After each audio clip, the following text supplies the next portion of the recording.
Along with Kurt Kemp and Joe Dexter, I'm Pete Francis, and guys, the hockey team just continues to roll with their sweep over Western Michigan this weekend.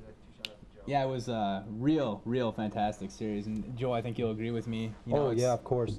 3 times out of 4 now they've swept in the new year, starting with the Wisconsin series, and against Western Michigan, which was a team that, basically kind of had the same record in the CCHA as Northern.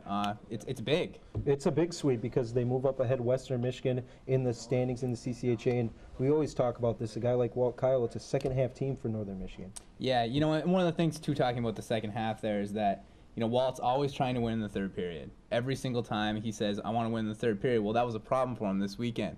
Western Michigan came up with the 3 goals on Friday night in the third period, and then 1 goal again on Saturday, which made it a game that they had to really claw back and, hold on to win.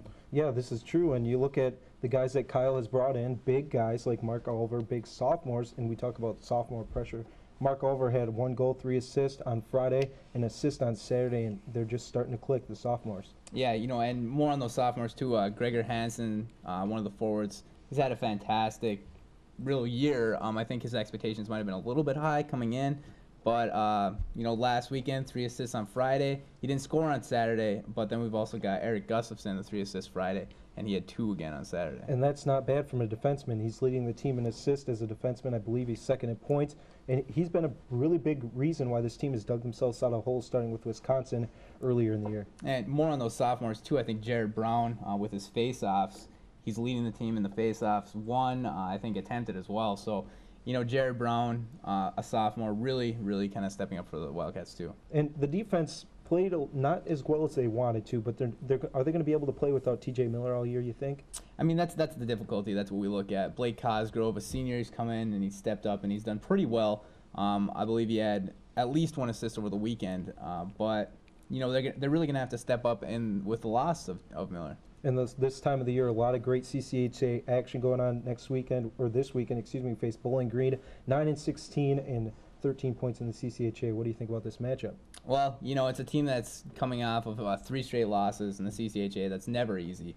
And, even though it is at home, I think the Wildcats are definitely going to have to come out to play. I think that third period specifically. And I think the key is going to be the power play. They went 0-5 against Alaska in the power play on Friday night, and then they scored 5 power play goals this weekend against Western Michigan. So it's going to be the key is the power play. It stepped up. We talked about the sophomores. I think that's going to be a key as well. What do you think, Pete? I've got NMU taking this series in a sweep. The Cats did get swept by Bowling Green earlier in the season, back in November, but this team is playing with a lot more confidence than they were back then. And the offense has really come alive since the Wisconsin series. If the Cats build a lead, though, they cannot become complacent. They let a 2-goal lead slip against Alaska, and then they allowed Western to come back from 4 goals down. The Cats need to have a killer instinct and keep Bowling Green down when they have the lead.